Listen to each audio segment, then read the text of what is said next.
In this here episode, learn how to make cider at home.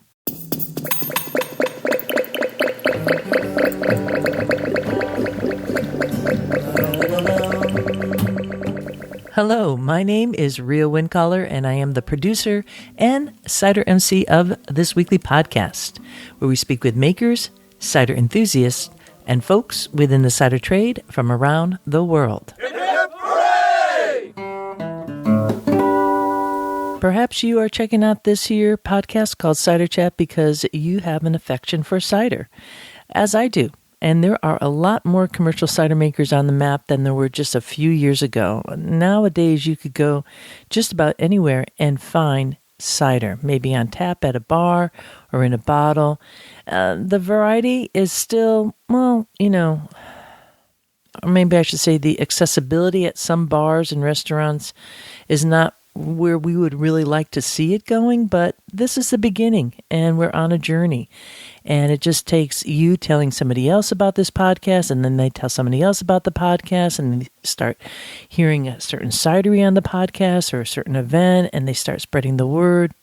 And that's kind of like John Chapman, or AKA Johnny Appleseed, who just started spreading apple seeds as he traveled from the East Coast to the West.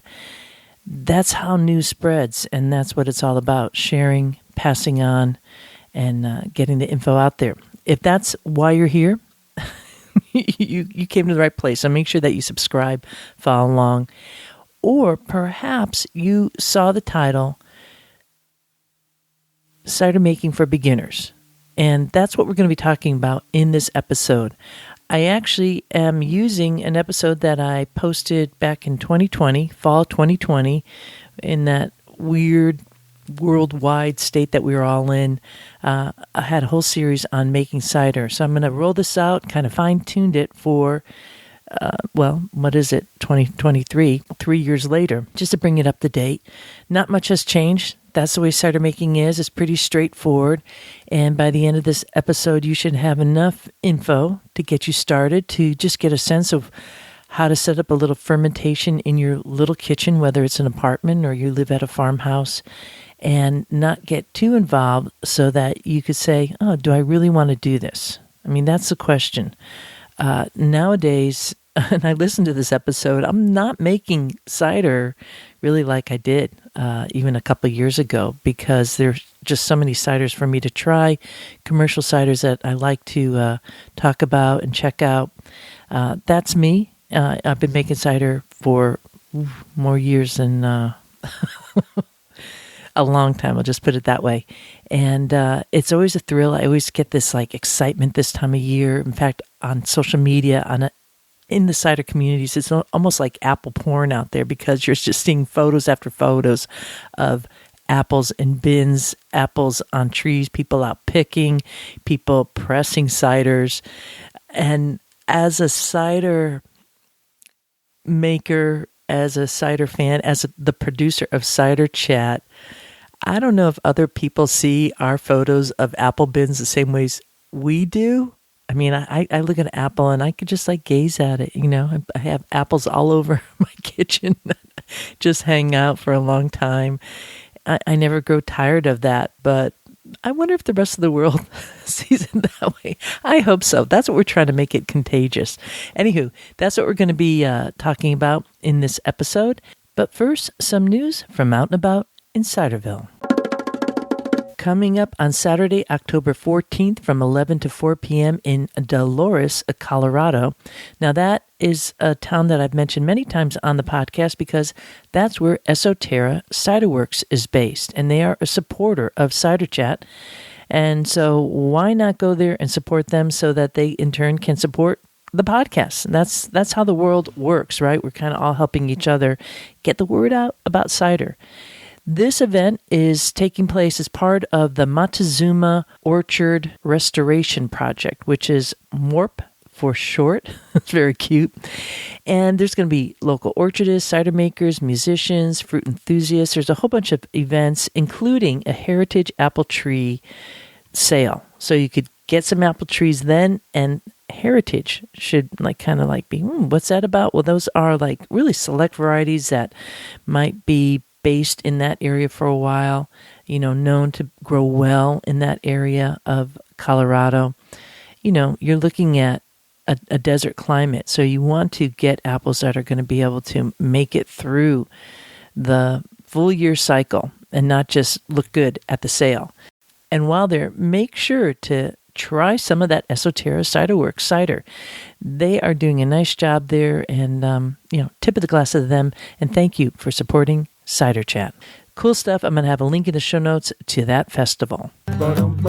Up next, the Northwest Cider Association is featuring Idaho ciders, and there is upcoming workshops happening each month starting this October. So this is a little repeat from the last episode, but I hope it encourages you to register, because one of those online webinars, which are free, is going to be happening in October, the weekend of October 14th and 15th. So check it out. Attention agriculture enthusiasts, cider aficionados, and curious minds. The Heritage Orchard Conference begins October 18th and is hosted by the University of Idaho's Sandpoint Organic Agriculture Center. Expect a series of free webinars aimed at sharing knowledge of heritage fruit varieties, with a range of topics for orchard-distant cider makers. Every third Wednesday of the month starting this October through April 2024, you can delve into diverse topics ranging from the intricacies of fermented cider production to backyard apple breeding. Are you curious about crafting your own fermented cider from heirloom apples? Or perhaps you're intrigued by fruit exploration in your region? This series provides a wealth of knowledge for all, from novices to experts. On October 18th, join California-based cider maker Brandon Buza and John Bunker from Maine Heritage Orchard as they uncover the secrets of creating extraordinary cider from heirloom apples. On November 15, discover the rich history and resurgence of Southern apples with Diane Flynn, the acclaimed author of Wild, Tamed, Lost, Revived: The Surprising Story of Apples in the South, with moderator Kyle Nagy of Sandpoint Organic Agriculture Center. If you can't attend in real time, no problem. All of the Heritage Orchard Conference webinars are recorded and available for your convenience. Find links to register and more in the show notes. Embark on a journey of learning and discovery at the University of Idaho's Sandpoint Organic Agriculture Center. Discover Idaho ciders by going to the Northwest Cider Association website at nwcider.com to find your next perfect glass of liquid gold. Idaho is really doing it up. They have some nice seminars coming up, and we'll keep on featuring as we roll along. Up next, let's talk a little bit about Fermentis, another sponsor of this here podcast, and some of the SAF cider yeast profiles that they offer for cider makers. And that's a hot topic, especially for this here episode. In a wee bit, you'll be hearing me talk about yeast and not adding any to your initial first ever cider batch, because we're going to be doing a small batch as kind of a test to see whether you like cider making, and also to learn how actual fermentation works. And in the world of fermentation, there's wild yeast, which is kind of like free-range yeast, right? It's on the equipment that you use, it's out in the orchard, it's just kind of like in the air.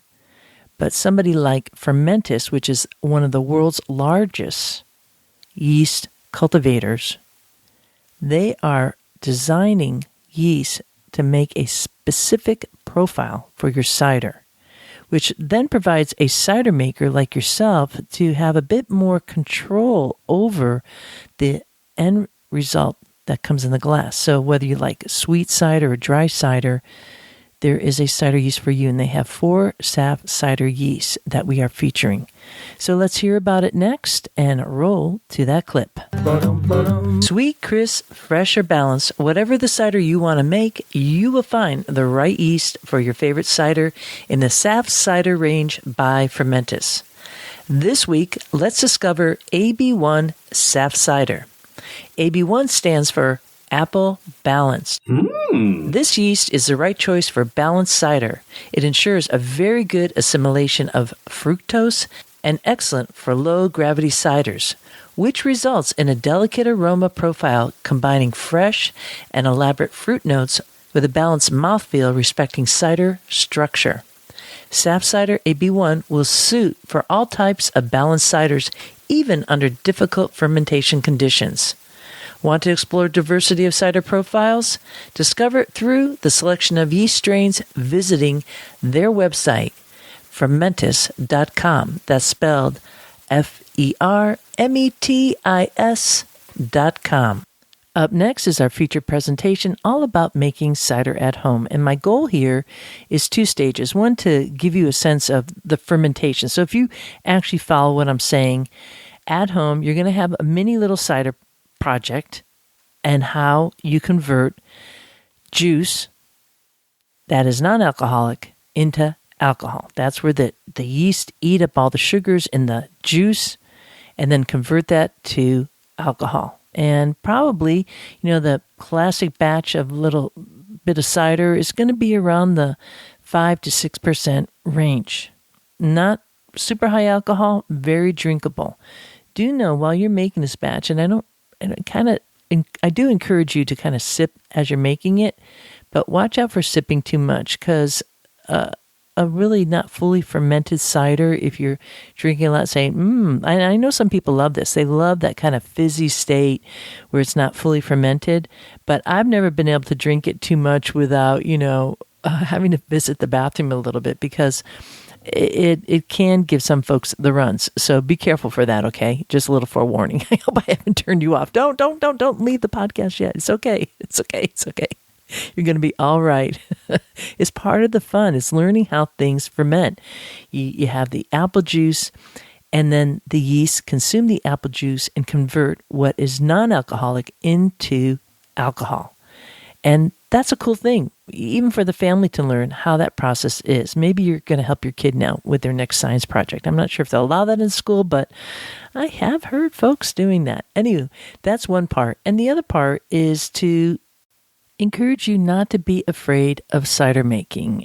I know that there is a realm of technicalities, all these fancy equipments that you could start getting, and your budget starts getting higher and higher, and it could feel daunting. In fact, I remember clearly when I first started learning how to ferment, and I was getting involved with different friends, and for them, throwing out words like hydrometer, specific gravity, 1.040, I didn't know what the heck that meant. And truth be told, it took me years to decipher the language, because it's difficult to stay in the beginner's mind.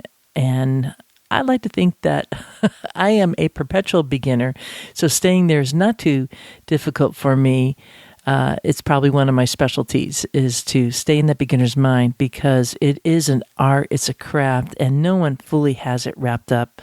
You might be making a good cider, but anything could go wrong, and we're all essentially beginners. So don't get over frightened. You don't have to be. It's simple. We've all been there, and this is a really good opportunity to try your hand at it without getting overwhelmed, not going too deep into your cash, right? It probably, the end result, if you get everything that I'm recommending here and you're able to purchase juice locally, you're looking at maybe under $20. That's pretty good, right? Under $20 for everything you need here. Probably even less, maybe $15, depending how much the actual juice costs you. So without further ado, let's all grab a glass and let's make cider at home. That is the topic for this here episode. And my goal is to help those of us out there who enjoy drinking cider, who always thought about, well, can I make something that is similar to the cider that I buy at a producer's farm stand cidery, or something that I get from a store? Well, the short answer is yes, of course you can. With a bit of work behind it, you can. But my goal here for this here episode is, one, to start you off at a level that allows you to decide whether or not you want to go full on in it. And I could really only use my own experiences as an example for what I mean here. in that over the years of making cider, you can accumulate a lot of equipment. And that's cool if you have the space for it. But it might get a little overwhelming for anyone else living in your home or just for yourself. There's kind of like a syndrome, like it's a cider hoarder syndrome. You got to have kegs, you got to have CO2, you got to have hoses, you got to have cleaning equipment, you got to have how many carboys? Well, I'm counting carboys in my own home. I probably have about 20 carboys in total. I got this one giant carboy. This is a glass container. It's 20 gallons alone in that one glass container. I couldn't turn it down. It was just so cool. I've used it like once all these years. It came in handy for that one time, but I'm not going to be able to pick up a 20-gallon container in that way. Even 5-gallon containers way back when was a lot for me to pick up. So I want to give you a little bit of advice here. One, to not jump in too deep into the rabbit hole until you know you want to go there. And at this point in time, when there's so much good cider to be had out in the stores or on the cider trails worldwide, maybe it's not necessarily an option that you have to choose for yourself. But with that said, I think there's a huge benefit in making cider in that it teaches you the process. It allows you to appreciate the apple and then have a greater understanding for what cider makers commercially are doing. For me personally, I love making a single varietal cider, meaning that I'm going out in the world and I see a beautiful apple tree laden with fruit. I don't know what kind of apples those are. I bite into it. It tastes kind of good. Maybe there's a little tannic structure. It has some complexity to it. And I think, I want to make a cider with that and see what happens. And I won't mix anything else with it. And I'll just allow it to ferment out. And it provides me the ability to do a deep dive into that particular apple. On an upcoming episode of Cider Chat, I'll be digging a little bit deeper into this and actually doing a whole bunch of tastings with a specific apple each time. And this is due to the generosity of Chris Ryland at Renaissance Orchards. He's based in Washington State. There's going to be an episode with him. He sent me a whole bunch of bottles of individual apples in a bottle, if you will, created into cider. He used the same type of yeast all the way through and went through the categories of tannin, aromatics, phenols, the whole 9 yards. If that's not making sense to you, don't worry about it. Just stay tuned for that episode. But in this case, for those single varietal ciders, you get to learn all about what that particular apple tastes like. And Chris really believes in blending apples. But there are times when one wants to showcase a specific apple. And we're seeing this more and more in the U.S. It's been happening. It's great. We'll see the folks down at Albemarle Cider Works. They produce single varietal ciders and different folks in the Finger Lakes region. And even here in New England, right? Classically, we see that too. And we're seeing this happening more and more at different locations worldwide where people do have a bevy of different varieties to work from, and they are producing single varietal ciders or a cider made with two different apples or pears, if you will. And a great example of that is the folks at Ross on Wye Cider and Perry Company in Ross on Wye in the UK. They have like over 80 plus different ciders to choose from, and a lot of them are very specific varietals. One or two varieties, or maybe just one alone, and it just is, it's like reason to move there. Anyways, tip the glass to the Johnsons. In the U.S., I highly recommend checking out Albemarle Cider Works for single varietal ciders. And they have a whole bunch to choose from. They make outstanding ciders. These are Southern Apple variety ciders, some of them. And it really, really inform you. And the cool thing about that is that you just are able to then understand slowly but surely how other cider makers will say, well, let's blend that. If that's a good base apple, and I am working with another apple that, well, it's a good juice apple, but it doesn't have a lot of complexity, now I know I could go to the Arkansas Black. That's going to have a huge tannin mouthfeel and really a lot of weight to it, and throw that into the bunch too. But I'm getting a little ahead of myself because I'm talking about blending. And for our purpose right now, for this here episode, we're not going to worry about that. We just want to make really simple cider at home. Walking through the orchards.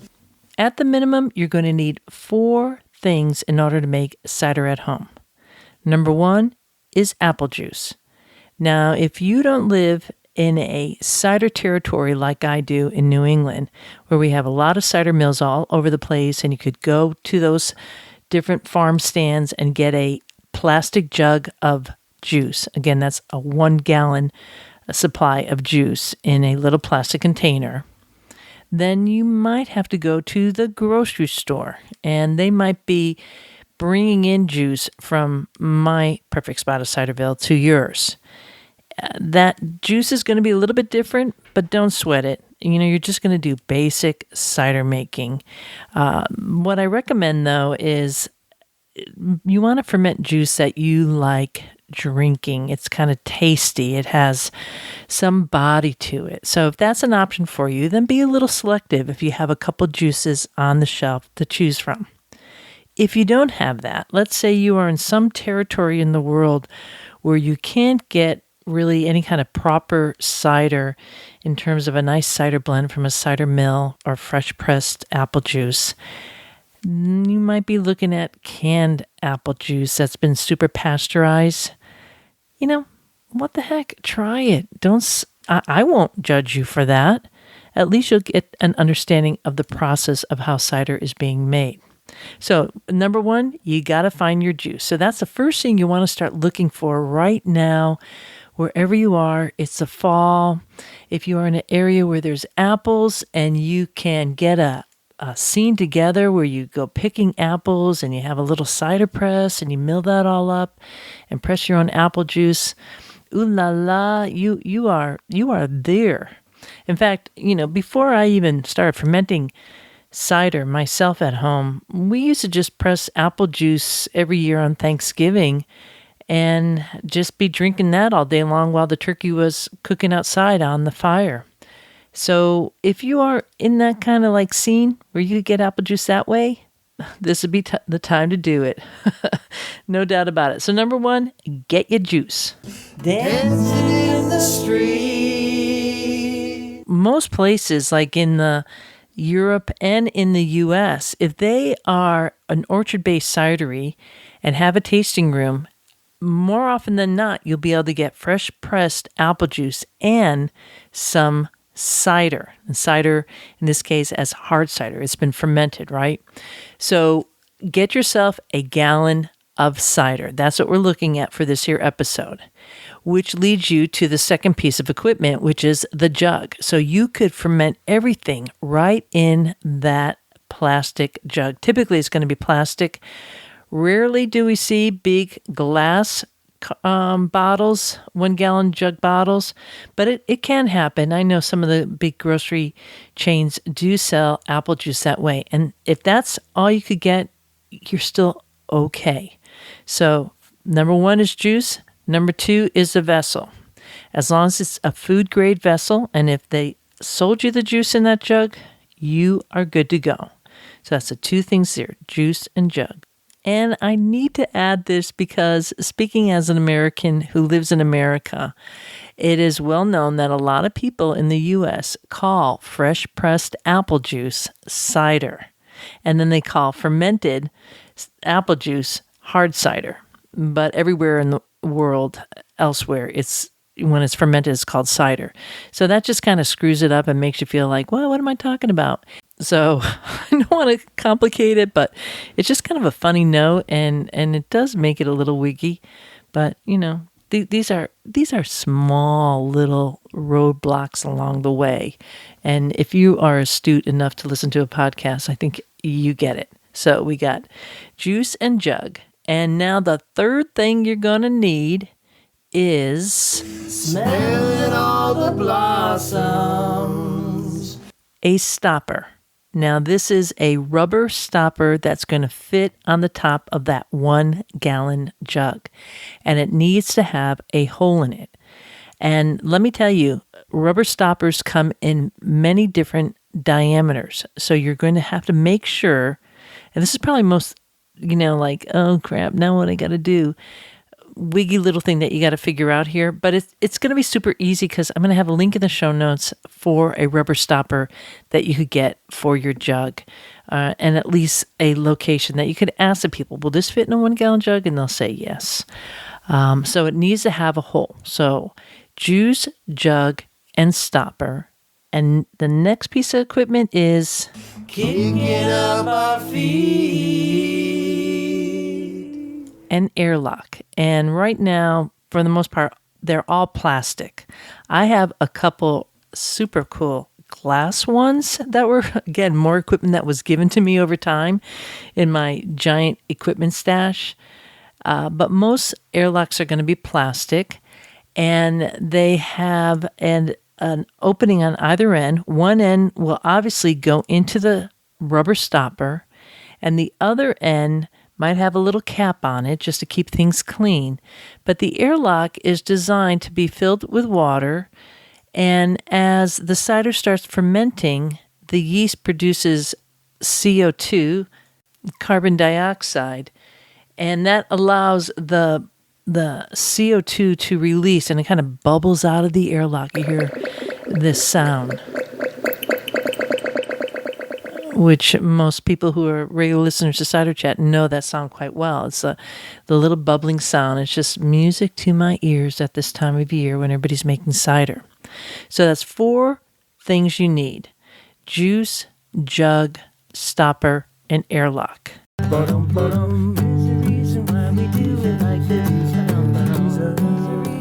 Now it's time to make some cider. And we're going to start with that fresh pressed apple juice that you got at the cider mill or at the grocery store. You've kept it chilled. You kind of treat it like a gallon of milk. You don't leave it out in the warm heat. Otherwise, the milk starts turning, and so will apple juice. In fact, the apple juice will begin to ferment. And if that happens, no sweat. You're just going to put an airlock on it. So we pull that jug out of the refrigerator, and we're ready to make our juice into cider. And what we're going to begin with is creating a little bit of headspace in that jug. So pour yourself a cup of fresh pressed apple juice, and you could drink that or cook with it or do whatever you want with it at that moment. And that's going to provide you a bit of headspace. So as the juice begins to ferment, it will create some foam, and that foam won't push up necessarily up to through your stopper and into your airlock. If you start seeing that happen, pour out a little bit more juice. It'll just save you the headache of having to clean the airlock afterwards. It's not a big deal if it happens. Don't sweat it. Sometimes when I'm making large batches of cider, for instance, when I've been fermenting out of my barrel, I have an oak barrel, 25-gallon barrel, I have a stopper, just like I'm talking about, with that hole in it, and I will put in a clean, sanitized tube, a clear plastic tube, food-grade tube, into the stopper, going into the barrel, and the tube will go down to the floor and go into a glass giant, gallon mason jar filled with water. Because as cider ferments, as it's, turning from juice to cider, it has what's like a blow off. And that's the CO2 that the yeast is producing blowing off. But it could be so full in your vessel that there's foam also, and that will push through my tube. So this is something that brewers do and also fermenters. And that would be, I don't want to complicate it too much, but that is always an option. So you pour out a little bit of juice out of your 1 gallon jug. You put your stopper on with your airlock that's filled with water, and you find a little spot that is not too hot, it's not freezing temperatures, and allow it to ferment. And that's going to pretty much happen probably in like 24 or 48 hours, depending on what kind of apple juice you started with.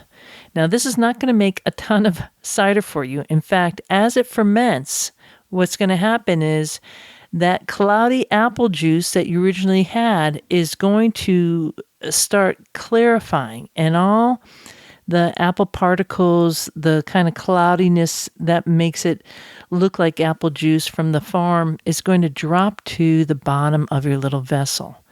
Don't sweat that. You could even like stir it back in a little bit if you want to. That's what botonnage is. And there's a lot of episodes with Ryan Monkman talking about botonnage. You could go to the Ask Ryan series, and we talk about it there at great length. That's an option too. It's going to probably take you about 2 weeks or so for it to kind of ferment out. That's more than enough time for a 1 gallon jug of cider. And I recommend that you do taste it along the way, because this is going to be a small batch. In a month's time, you're going to have some cider. It might be a little spritzy, a little bit like little spritzy, meaning like not sparkling bubbles, but a little spritzy. That means that it hasn't fully fermented out. And when it's fully fermented out, it's going to be completely still, and it'll be very dry. And that's a classic cider. And you've just fermented cider with the yeast that was in the juice already. We call that wild yeast. And you're good to go. I know many listeners out there in Ciderville know this is like so basic, but I really want you to encourage, if you are a full-on cider maker, encourage people to try this gallon jug experiment. Throw them an airlock that you might have and just let people enjoy this, because it's so much fun to make your own cider and just to see what that is like. So at the end of that 2-week period, if it's kind of slowed down, just pour off that juice, to the point that you like it, into another container. Leave the sludge on the bottom. We call that the lees. That's spelled L-E-E-S. Some people save that, like myself, and I cook with that. I'm going to put it on some steak tonight that I'm grilling out on the old barbecue with some cider on the side. You could do that too, or you could just put it in the compost or down the drain. It'll be fine. For a gallon jug, you're not going to have that much. And in the end, out of a gallon jug, you're just going to have, not even 3/4 of a gallon of cider. So it's just a small amount. And if this sparks you, if this feels like fun, then by all means, in short order, you could go online or go to your homebrew shop and get yourself a 3-gallon carboy, a 3-gallon glass carboy, or a 5-gallon glass carboy, or even scale up even larger if you want. You could do food grade buckets. The sky's the limit. And most commercial makers were folks making cider at home to begin with.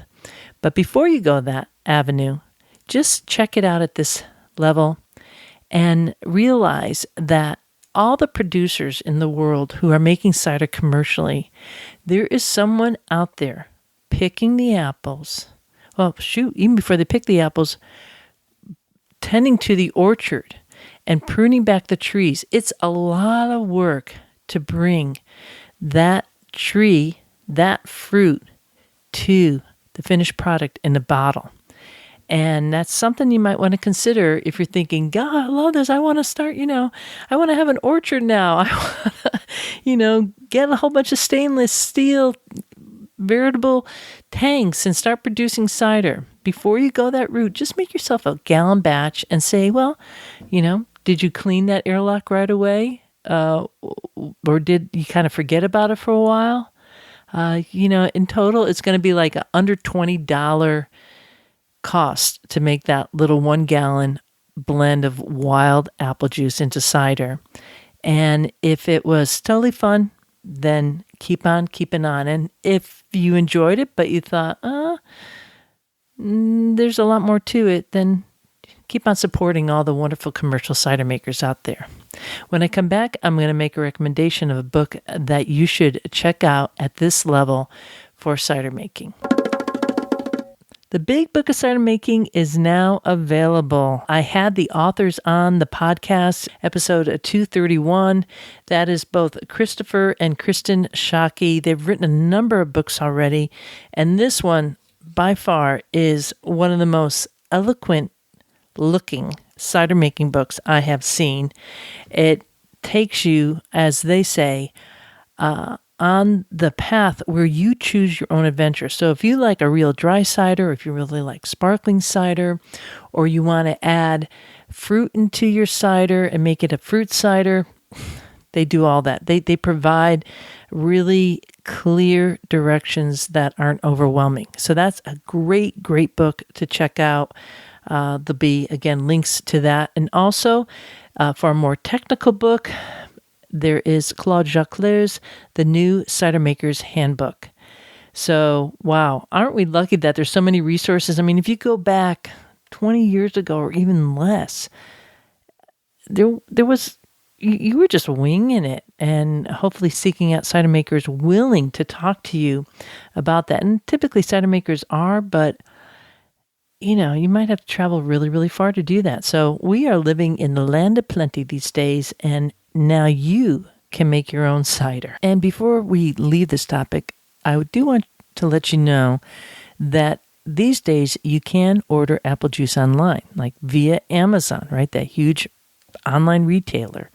And they even set you up to get apple juice from Whole Foods, which is a large grocery chain here in the U.S. The thing about that juice, do know that it can be ultra pasteurized. So there's like no living organism at all in there, like yeast, right? We want yeast. It's critical to convert the sugars into alcohol to create cider. In which case, you're going to need a little yeast packet to add to that 1 gallon jug. I probably wouldn't use the full yeast packet, which could be like 2 teaspoons or whatever. Maybe go 1 teaspoon of yeast. Don't use bread yeast. Do not use bread yeast. And you just heard from one of our sponsors, Fermentis. They have a whole range of cider yeast. Check out one of theirs. There's links in the show notes to Fermentis. And you could choose to have a certain direction for that cider. But just know, if you're not getting fresh pressed apple juice from a cider mill that is, for the most part, probably not really super pasteurizing or using a UV, ultraviolet light, to deal with the juice, then you're probably good to go with the wild yeast ferment. So that's a little tidbit there. And the accessibility now to get juice from anywhere in the world shipped to your location.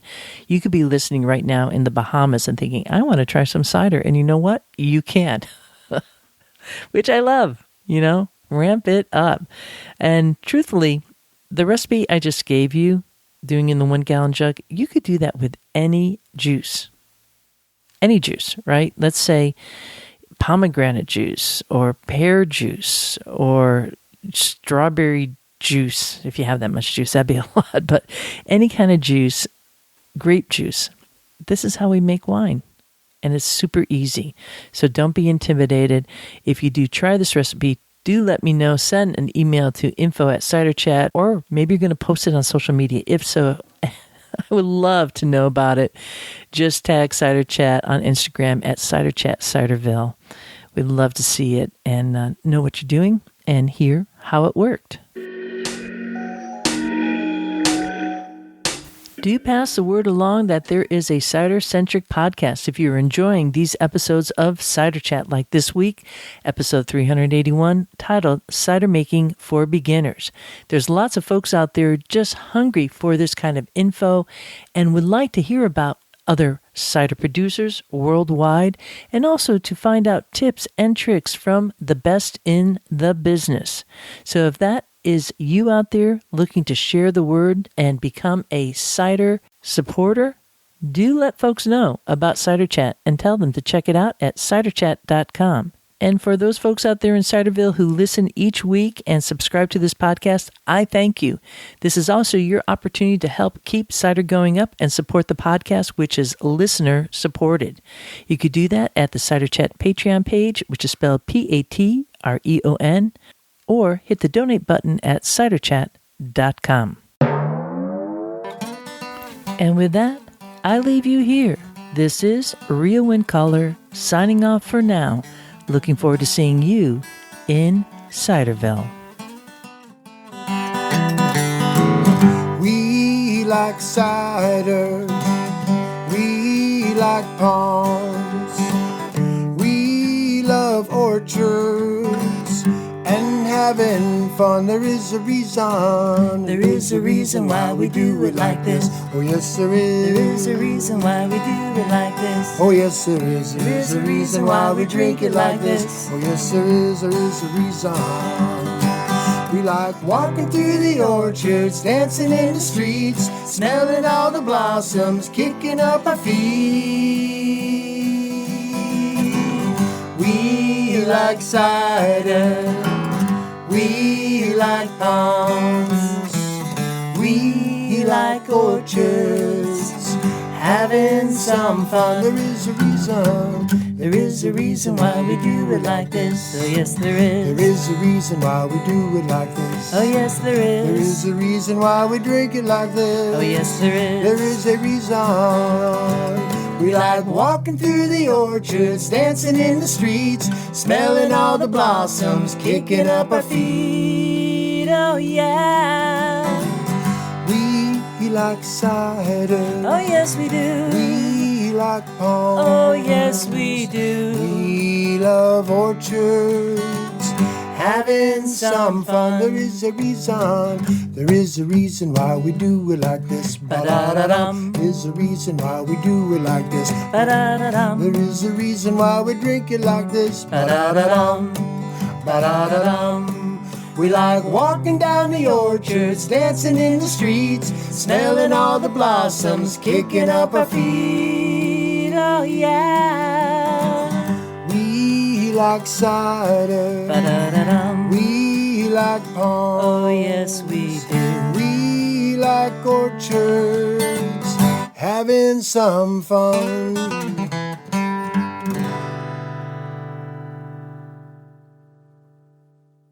Yeehaw!